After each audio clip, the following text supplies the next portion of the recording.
დიახ, მე მინდა რომ ორ ნაწილად გავყო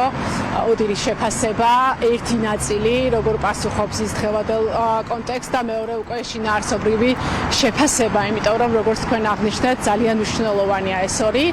და მე მართლა არ მახსენდება, როდესაც ოდირმა დადო დასკვნა და ასეთი რაღაც ციტატა წაუმძღვარა, რომ ოდირის მანდატი არ არის არჩევნების აღიარება თუ არ აღიარება, ოდირის მანდატია რომ შეაფასოს მისი თანხმედრა საერთაშორისო სტანდარტებთან და რომ შემდეგ ეს არის ხალხის შესაფასებელი. ჩემი აზრით ეს პირდაპირ ეს განცხადება პასუხობს იმ კონტექსტს, რომელიც დღეს საქართველოშია. იქიდან გამომდინარე, რომ თქვენ იცით, რომ არც ერთ დემოკრატიულ სახელმწიფოს არ უღიარებია ეს არჩევნები და ჩვენ ქართული ოცნების მხრიდან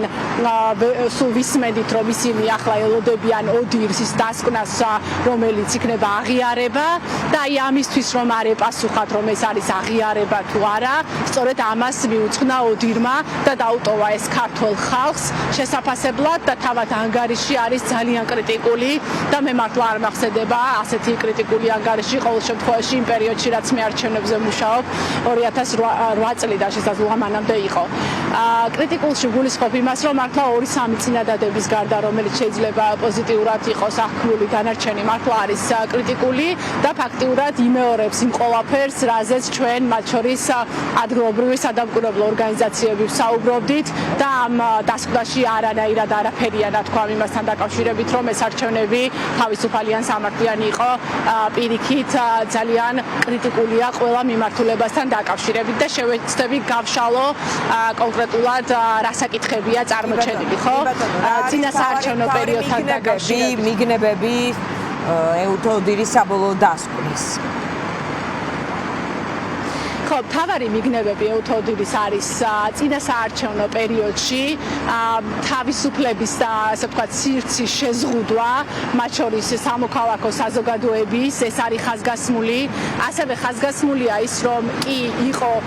სხვადასხვა პოლიტიკური პარტიები, მაგრამ ქართული ოცნება სარგებლობდა მნიშვნელოვანი უპირატესობით, ასევე საუბარია იმ რიტორიკაზე, რომელიც საერთოდ ძალიან მძიმე იყო წინასაარჩევნო პერიოდში და საუბარია წინასაარჩევნო პერიოდში ადამიანების ზეწოლასა და დაშინებაზე, განსაკუთრებით იმ ადამიანებზე, რომლებიც სხვადასხვაგვარად შეიძლება იყოს დაკავშირებული, მათ შორის საბიუჯეტო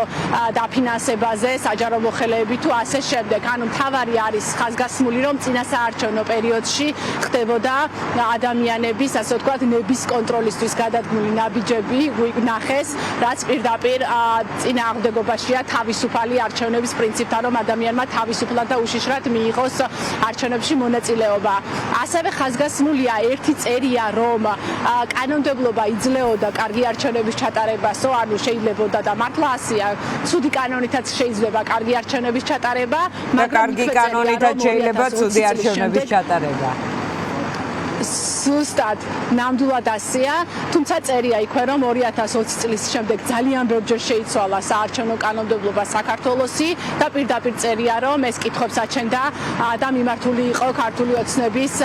სასარგებლოდ ეს გადაწყვეტილებები. ასევე საუბარია უკვე არჩევნების დღეზე, ჩვენ შეიძლება ვთქვათ ზოგმა გამოიტანოს ეს წინადადება, რომ კარგად იყო ადმინისტრირებული, მაგრამ იქვე წერია, რომ იყო პრობლემები, მაგალითად დაახლოებით 24%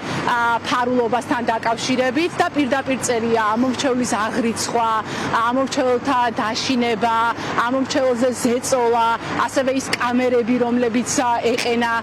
საარჩევნო უბნებზე, რაც თავისუფალი არჩევნების წინააღმდეგ არის მიმართული და მათ შორის ის, რომ ფარული არ იყო ეს არჩევნები. CSKO-სთან დაკავშირებითაც წერია, რომ მაგალითად ტექნიკურად შესაძლოა ვთქვათ მეტნაკლებად კარგად იყო ეს არჩევნების დღეს, მაგრამ იქვე ამბობენ, რომ სერიოზულ კითხვებს აჩენდა CSKO-ს მიმართ საზოგადოების ნდობა და ის გადაწყვეტილებები და ცვლილებები, რაც მანამდე კანონმდებლობაშიც განხორციელდა, გულისხმობ CSKO-ს დაკომპლექტებას, სადაც ქართული ოცნების უბრალო უმრავლესობა გახდა საკმარისი,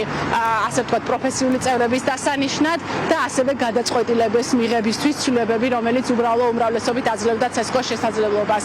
ესეც წერია. ნინო, რახან ახსენეთ. დიახ, რახან CSKO ახსენეთ 1 საათის წინ გავრცელეს განცხადება და წერია, რომ არჩევნები კარგად ადმინისტრირებული იყო და ამ ფაქტს ადასტურებს ოდირის დღეს გამოქვეყნებული დასკვნა, რომლითაც არჩევნების დღეს უბნების აბსოლუტურ უმრავლესობაში პროცესის მიმდინარეობა შეფასდა დადებითად ელექტრონული აპარატების და ხმისთვლელი აპარატების მუშაობაზე აქვთ აქცენტი გაკეთებული, გამჭვირვალობის პოლიტიკა პოზიტიურად არის შეფასებული, მოკლედ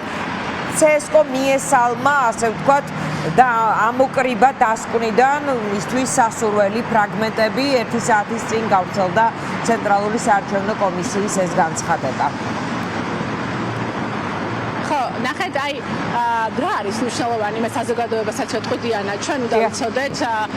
ეუთო ოდირის და ზოგადად ასეთი შეფასებების წაკითხვა და მათ შორის მე რამდენიმე კვირის წინ ვიყავი ეუთოს მიწვევით სწორედ პოლონეთში ერთ-ერთ შეხვედრაზე, სადაც მქონდა რა თქმა უნდა საუბარი, თქვათ ანგარიშ როდის ველოდები და ასე შემდეგ და ოდირისგან სულ ეს არის, რომ ძალიან მნიშვნელოვანია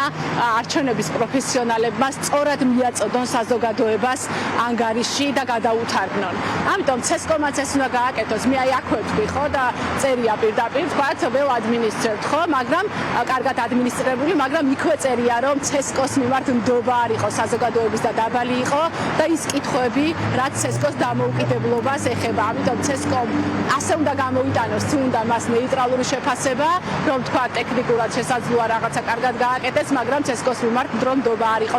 მაღალი და CSKO-ს დამოუკიდებლობა რომ იყო კითხვის ნიშნის ქვეშ. ასევე ეუთოს უწერია ანგარიშში ის რომ CSKO-მ ტექნოლოგიებით ჩაატარა, მაგრამ სადამკვირვებლო ორგანიზაციებს თუ ჩართულ მხარეებს ფაქტურად არ ჰქონდათ წვდომა აი ამ პროცესებზე და აუდიტიც მხოლოდ არჩევნების შემდგომ იყო და არ იყო გამჭვირვალე პროცესი, სადაც ჩვენ არ ჰქონდა შესაძლებლობა რეალურად გვენახა რა პროცესი იყო, ამიტომ ჩვენ ვერ ვენდობით იმ პროცესს, რომელიც არ გვინახავს. ამიტომ მე მიყვირს CSKO-სგან ეს რაღაცა მისალმება ძალიან მნიშვნელოვანია წაიკითხონ ყველა ელემენტი და ესე თქვათ შეაფასონ ეს როგორც CSKO-მ ასევე ყველა მხარემ რა თქმა უნდა. კი ბატონო, ნინო. ის რომ საარჩევნო დავებთან დაკავშირებით ერთ დავამატებ, საარჩევნო დავებთან დაკავშირებით წერია რომ ფაქტიურად მისი განხილვა იყო ძალიან მძიმე პროცესი და არ ხდებოდა დავების სათანადო განხილვა, ეს არა მხოლოდ სასამართლოს ეხება, ეს მათ შორის ეხება CSKO-ს და საარჩევნო ადმინისტრაციას, იმიტომ რომ დავები ჯერ მიდის საარჩევნო კომისიებში და მხოლოდ ამის შემდეგ მიდის ის სასამართლოებში, ესეც CSKO-ს ეხება. და თუ დამჭა დრო ბოლოს კიდევ ერთიც მინდა დავამატო. ძალიან მნიშვნელოვანია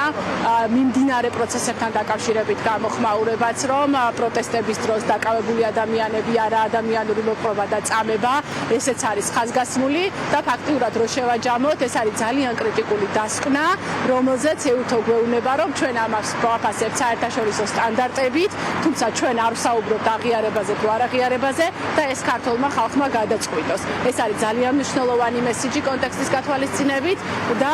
რა თქმა უნდა ეს ნიშნავს იმას, რომ ეს არჩევნები არ იყო თავისუფალი და სამართლიანი, უბრალოდ ეუთო საუბრობს იმ ენით, რაც არის მისი ენა და ჩვენ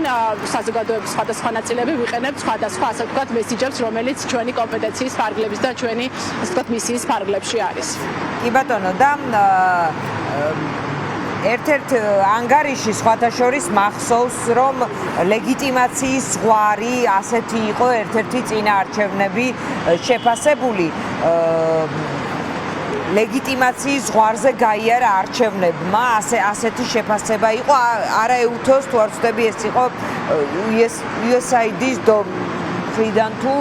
შევეცდები ესე ვთქვათ მოვძებნო ეს ის რომ ეუთო წერს რომ აღიარება არაღიარება არ არის ეს მისი მანდატის შემადგენელი ნაწილი. სხვა შემთხვევაში როგორ ჩანაწერს იყენებს, იმიტომ რომ მათ შორის საქმის მცოდნე ხალხი სოციალურ ქსელში წერს რომ სინამდვილეში ამით გვეუბნება რომ ლეგიტიმაციის საკითხი დგას, რადგან ასეთი ტიპის ჩანაწერს არაკეთებს სხვა შემთხვევაში. ანუ თქვენ სხვა დასკვნების მოსმენი წაკითხვის დროს თუ გინახავთ მსგავსი ფორმულირება? მეც ამიტომ გავუსვი ამას ხაზი დიანა, რომ ჩვენ გვინახავს ეუთოდის სხვადასხვა დასკვნები, რომ მაგალითად იყო პრობლემები, მაგრამ ქართულმა ხალხმა გამოხატა ნება და სხვადასხვა შეფასებები გვინახავს ჩვენ და ასეთი არ გვინახავს. და ამიტომ ვამბობ, რომ ეს არის აბსოლუტურად ძალიან თანხმედრაში იმ კონტექსტში, რაც არის ქვეყანაში და ფაქტიურად ხო ნიშნავს იმას, რომ ამ დასკვნით ჩვენ ვერ ვიტყვით, რომ ეს არჩევნები ახლოსაც კი იყო თავისუფალ, სამართლიან და დემოკრატიულ არჩევნებთან. ამას ვამბობ, რომ ძალიან მნიშვნელოვანი იყო ამ მესიჯის აღჩადება და თქვათ არა ის რომ იყო პრობლემები, მაგრამ ქართულმა ხალხმა მაინც გამოხატა ნება, ან იყო დარღვევები და ასე შემდეგ, მაგრამ მაინც იყო კონკურენტული და შესაძლებელი იყო. ასეთი მესიჯები ჩვენ არ გვინახავს, რაც ჩემი გამოცდილებით არჩევნებში და ჩემი შეფასებით სწორედ იმას ნიშნავს, რომ ეუთომ ეს ქართულ ხალხს დაუტოვა, ზუსტად იმიტომ, რომ მათაც დაინახეს, რომ ეს არ იყო თავისუფალი და სამართლიანი არჩევნები, მაგრამ ეხლა თუ არ გეტყვის შენ, რომ ახალი არჩევნები ჩაატარე თუ არ ჩაატარო და ასე შემდეგ, ისევ მათი მანდატიდან გამომდინარე, ამიტომ ჩემი შეფასება ასეთია, რომ ეს არჩევნები არ იყო თავისუფალი და სამართლიანი, ეს არჩევნები ვერ ჩაითვლება ქართული ხალხის ნების გამოხატულებად და სწორედ ამიტომ არის მნიშვნელოვანი ახალი არჩევნები ისეთი, რომელიც მისცემს საქართველოს მოსახლეობას თავისუფლად გამოხატოს ნება